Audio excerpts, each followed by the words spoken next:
Mwaramutse bivera aho muherereye ku mpande zose zigiye zitandukanye. Ndabakunda cyane ni Linox TV bitatu Joel nkuko mumenyereye. Uno munsi rero sasa ndi kumwe na Prophet Joshua. Abavyeyi bamwiswe Nduwimana Didier. Akavukiye mu gisagara ca Bujumbura muri quartier ya Buyenzi.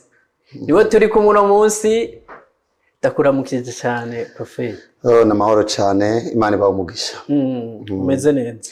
Kumererwa neza n'umugabane wanje kuva umunsi nakiriye Kristo. Turishimye kukwakira ngaha n'umunezero udasanzwe kuba baradukurikirana mbere wanashaka n'abantu b'abarundi bose muri rusangi mbere n'abantu bari ku isi hose hagiye atandukanye. Turaguhaye ikaze kandi. Murakoze kutwakira Imana ibaho umugisha. Aho hanze circulation cyari byifashe gute? Igisagara ni ciza. Igisagara ni ciza. Hama uriko uratambuka usenga uca muvuga ikije n'amasengesho abantu bose basenga. Nari imeze neza. Ni Nduwimana Didier nkuko abavyeyi bakwiswe ariko hambavuye ko ni Prophet Joshua. Kuri Prophet na Joshua ntirihe zina ryatangwe vuga ati iri zina niri? Icambere cyo Imana ishigwe hejuru cyane nkuko bivuze. Tusanzwe tuzi neza ko uwo twita Paulo yitwa Saul. Nta kibi kibaho iyi Imana itanze izina. Ariko Joshua niryo ryatangwe. Maze gukizwa nibuko mama umwe yambwiye ngo buri mwanya ndiko ndabona witwa Joshua byantangaza. Yavuze Joshua amandi mu bana Imana ivuze rimwe je numva kabiri. Cyashira ko Joshua. Hama Prophet nkuko wabivuze Prophet ni bango n'umuhamagaro. Ni nko kuvuga pasteur, ni nko kuvuga evangeliste, ni nko kuvuga umwigisha mu mabango atanu Imana ivuga mu bicishe kuri Paulo mu gitabo cy'Abanyefeso igice cya 4:11 bamwe yabagize intumwa abandi abavugishwa. Rero bisanzwe sizina ni gikogwa Imana yampaye ni c'Imana yamamagariye mu camake. Uno munsi tuvuze yuko hari abantu benshi badatahura izina Prophet ku batabitahura bo bitahura gute? Nta kindi kiretse kubamenyesha aho vyaje biva. Uravye izina Prophet cyangwa igikogwa cyo muvugishwa byari bikogwa bitatu basukirwa amavuta muri kahise. Igikogwa cy'umwami, umwami yaraganze igihugu. Tuvuze umwami kuvyereke Israel, tuvuga umwami Imana yishirirako. Turavye Sauli tukabona na Dawidi mbere na bamwe bagiye bakurikira. Nico gituma byasaba ko Imana ishira amavuta kuri uwo muntu kugira ngo ayobore ubwoko bw'Imana yariyo Israel. Hama hakaba nibango gico bita abaherezi nabo nyine barasuka kwa mavuta kugira ngo baserukire ubwoko bw'Imana imbere y'Imana. Akaba rero hariyo nico bita abavugishwa. Abavugishwa n'Imana ni nk'iradio y'Imana mu ncamake. Niko vyari biri considéré n'abana Imana yacako mu gutanga message mu kuganiriza ubwoko bwayo, mu gukosora, mu gutumbereza. Hama ya Mana nyene niyo Mana dusenga. Iyo Mana rero muri no dispensation turimo canke muri kino gihe turimo, ico gihe vyabonetse cyane ni kuvigiye ca Musa, kandi murazi ko ba Musa baserutse muri periode ya promesse, muri dispensation ya promesse. Vuze dispensation ni bihe Imana yagendana n'abantu hama ikazana ihishurirwa kugira ngo gane n'abantu bivanye n'ico yahishuye kugira ngo batahura ivyo ndiko ndita ibihe. Ndavuge mu ncamake igihe ca mbere ni igihe ca innocence, kutamenya Imana yaremye Adam na Eva taco bazi. Cyo gituma n'igihe bacumuye Imana ni yabahanye ukategerezwa kubahana. Hama cazi kindi gihe citwa responsabilité morale aho umuntu icakoze agihemberwa cyangwa agihanigwa. Cyo tubona ico gihe nico c'abakayini kugeza igihe c'abanoa. Nico gituma Imana yakwiye ko isi kuko ico gihe umuntu yari responsable w'ivyo akora. Hama tugeze ku banoa Imana izanco bita gouvernement humain, abantu bayoborerwa hamwe mu mugwi umwe. Hama inyuma yaho cazi ico bita promesse, amasezerano. Inyuma y'amasezerano yatanguranye na Abraham haciye haza ibihe vy'Imana igerana n'abantu nk'ibihe vy'amagita la loi. Muri ico gihe rero ca la loi c'amabwirizwa nico gihe Prophet yaserutse cyane kuko yari uringaho kugira ngo agire iki atumbereza abantu bivanye n'ivy'Imana iriko iravuga. Birumvikana ko kuva mu gihe ca Abraham mu gitabo c'Itanguriro 20:7 Imana yita Abraham umuvugishwa ibwira Abimelech genda kwa Abraham aragusengera urabaho. nyuma yuko Imana yari ibwiriye Abimeleki ko aza gupfa. Sikuvuga ngo umuvugishwa ryari indijwi ry'Imana aho Imana yovugira ibindi cyangwa ibishaka kuvuga. Ico gihe rero niho abavugishwa babaye nk'abazwi cyane. Inyuma y'ico hazigiye turimo citwa Eglise. Igihe cya Eglise cyabaye introduit par Dieu lui-même, Imana ubwayo biciye kuri Yesu Kristo. Yesu Kristo rero iyo yari guhagarika ivyo buvugishwa nitwe kwa tuko turavugishwa, ariko Bibiliya ivuga ko na Yesu ubwiwe bamubona nk'umuvugishwa. Hama Paulo rero acavuga ngo uwagiye hasi yaraduze hejuru aca abamwe ibikogwa amabango, niyo rero yagize bamwe intumwa. Intumwa niki? Intumwa n'umuntu agenda gutanguza ivyishengero ritaraba cange kuzana ihishurirwa aho ritarashika. Akacaza rero umuvugishwa n'ijwi ry'Imana hagati mu bantu.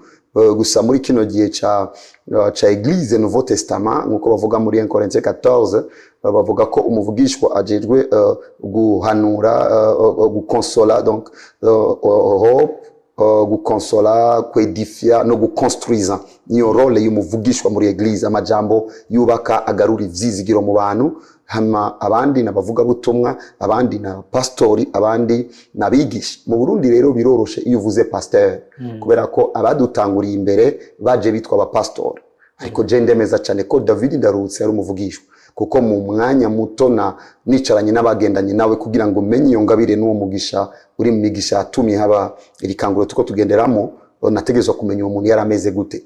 Mubo twaganiriye bose numva neza ko yari umuvugishwa, ariko ko yaje azwi nk'umupastori. Usanga uvuze pasteur umengo biratawuritse n'ingoga, kuko abantu bakuze bumva pasiteri ni imwe mu mabango. Muvugishwa rero ni nka pasiteri, ni nk'intumwa, naho batasangiye ibikogwa mu kubiserura ku mubiri wa Kristo. Tuko tusubiye inyuma gatoyi, imyaka 5 iheze, ni imyaka wigaragaje ku bakristo bagiye batandukanye, mbere benshi bakaza kuri Kristo.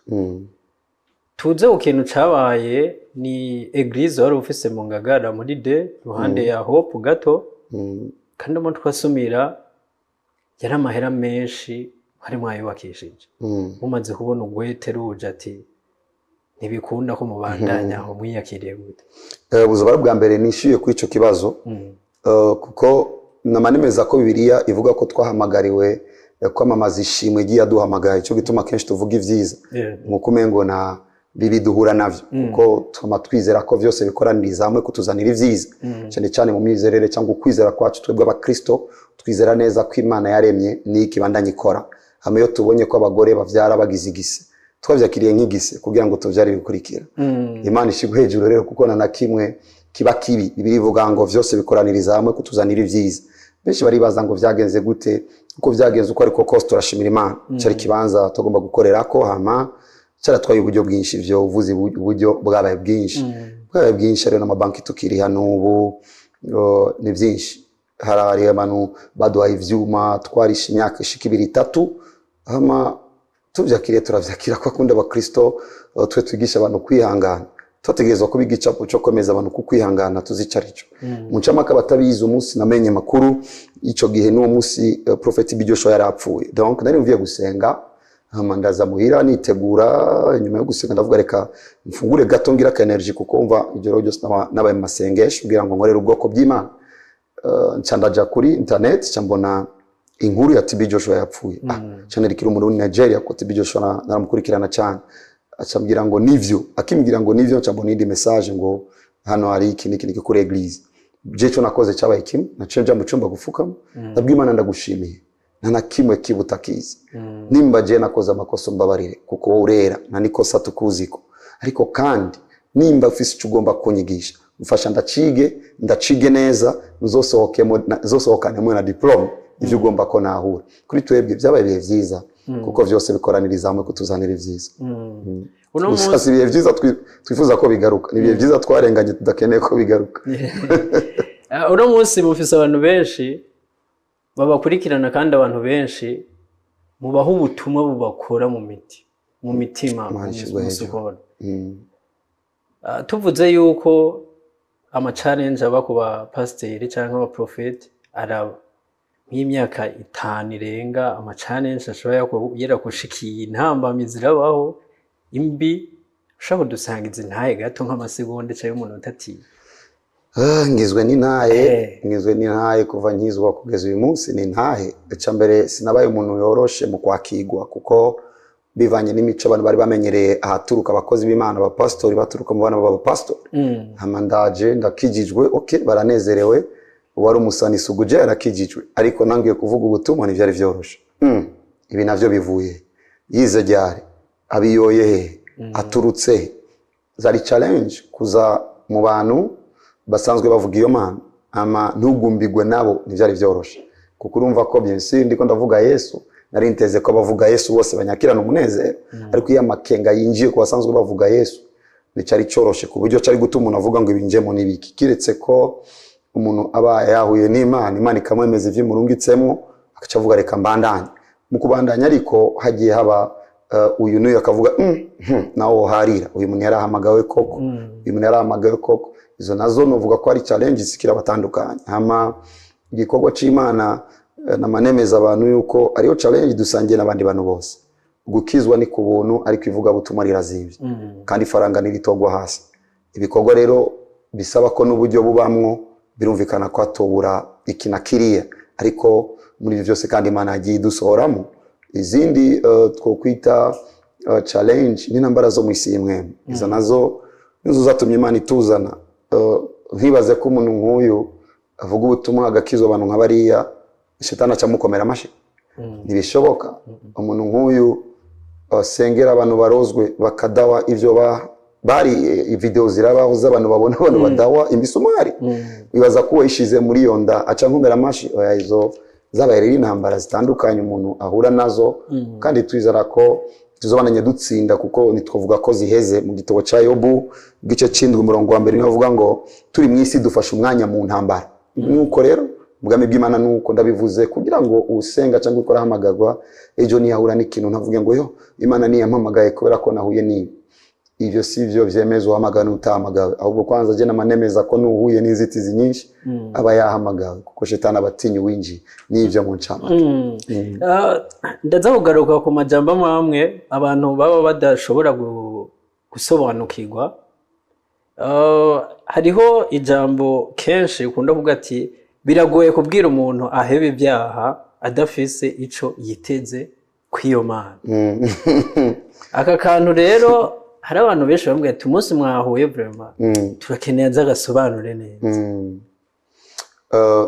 nizera ko atamuntu no masenga Imana akora ko itashoboye umuntu wese asenga Imana arizera ko ishoboye nuwikawusha mubajije kubera kurondera Imana niyo protection yanje bisigura ngo ari igituma kubera kuri imbe afi Imana ega nizo duhiju na numwe arondera Imana atayikeneye igituma ndababwira abantu ivyo icambere nuko bamenya ko na Yesu igihe yaje kudupresenta business yadupresenta ubugingo budashira bisigura ngo kugira ngo umuntu ahebe ivyaha uramutahuza ivyo vyiza bimurindiriye hataciza gihari yoje gukora iki nimba rero dushoboye kwemeza umuntu ivyiza bizoba mu ijuru kugira ngo akizwe ivyo bavyiza tumemeje n'ivyiza biriko birabanga kugira ngo akizwe rero iyo turiko turavuga ubutumwa turemeza nta muntu numwe avuga ubutumwa agenda akababwira nimuze ko Yesu arabakubita amakonzi n'indazoza twese tubereka inyungu ivyo bazoza kwakira kuri Yesu iryo jambo riratahuritse gusa kubera ko bacabaza ngo uyu mukozi w'Imana agomba yemeza abantu yuko ibitangaza n'ivyo abantu bakurikira nta muntu numwe yakurikira Imana adakeneye ibitangaza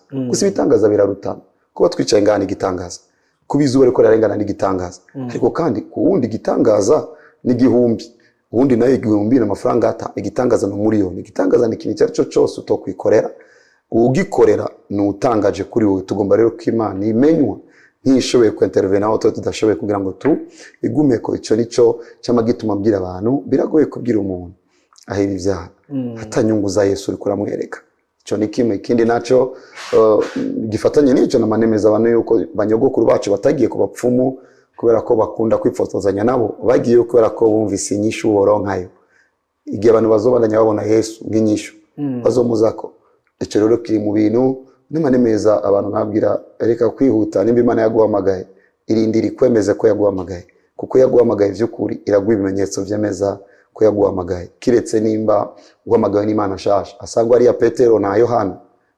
yaragurukije kimuka ku mujyana asanga ari ya Paulo na mushwara ya Paulo yarakiza abagwayi nuko rero nico gituma tuvuga amajambo nk'aya uno munsi murategura ibiteramo byinshi bigiye bitandukanye mbere mu gakiza abantu bagiye batandukanye haka abantu bakavuga ati ko mu bitaro hagiye hatandukanye haba hahuze abantu bihe mudakora ibiteramo byo mw'ibyo bitaro bitandukanye mukiza abo bantu bo mu bitaro.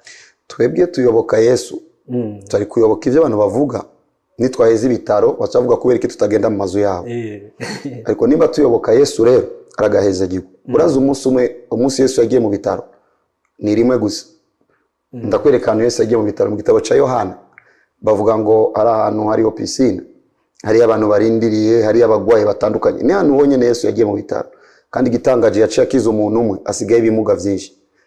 Igikuru ni Imana igomba gushikako. Imana nikora ibitangaza kubwo kubikora gusa. Imana ibikora kubwabirondera. Bisigura ngo Imana izi ko yo gukorera ikintu wowe abantu bakamenya ugukora kwayo irakigukorera. Imana izi ko yo gukorera wowe ukacubwira abantu narize ndarondera Imana irankorera yejeje gutunganya kazoza kabizera kuko abuzobwira uzobabwira bizera ariko warujyamye mu bitaro ukacuvuga Imana yasanze mu bitaro azocabwira abantu iki mujyamizo wasanga itaje birayiraba tubwire rero tujeje kuzana abantu kuri Yesu ikizana abantu kuri Yesu mu kwizera ico gituma ari vyiza yuko bateri iyo ntambwe yo kwizera hama suko tutaje mu bitaro sukujayo gusa tuma tujya naho n'imfungugo yo tugiye kuraba abantu bakatugurira ibitaro tugasengera abantu hakira umwe hakira babiri nombre yariyo yose naho hokira umwe hakize babiri tuba dukoze vyinshi birengeye ivyo Yesu yakoze kuko begiye yagiye ahari abagwaye benshi ku bitaro yakijije umuntu umwe gusa ambwira ngo ushaka gukira ngo simfise unterera muri aya mazi terura ikirago ca ugende abandi arabasiga ngaho aragenda nimba rero Yesu ariko yakora natwe batuyoboka Yesu turungika niho tuja atubwiye tuje mu bitaro nitwojayo dumaze kubwira abantu buri rero tugiye mu bitaro kubemeza nitwamagawe kwemeza abo twamagariwe gukora ivyo Yesu agomba kugira ngo abagomba kwemeza abemeza ubwami bwiwe bamuzeko. Mukanya turaza ku kintu citwa ivyuzuye edition ya mbere yabaye umugabo tugeze kuri edition y'umunani tugira duce tubiza ko mukanya ariko nabantu benshi baba kritika barahari benshi bajya abantu nabo kugira bashoye guhinduka nkaba munzana kwiri Yesu murabona ko hari ikintu gikomeye gishobora gutuma bigorana kugira baze kuri Yesu. Ndemeza ko abakritika atari benshi kuruta abakurikirana ariko bariho gusa abantu bamaze kumenya kenshi baricecekerana bakunda kuvuga dufatiye akarero kwa page kuri page yanje Prophet of Jesus Joshua iriko abantu 142 ariko bishitse hazaho message 10-20 z'abantu bavuga ngo vangaho nacumaze umuntu azi gukoresha internet vyonyine acamenye umutima wanje kuko ndashoboye kubahanagura abo bantu kuko ni page yanje ariko nanume nkurayo ikintu kizotuma bahindukana ico cyonyene nuko babandanya bakurikira umunsi umwe bazohura n'umuco wamurikiye abantu.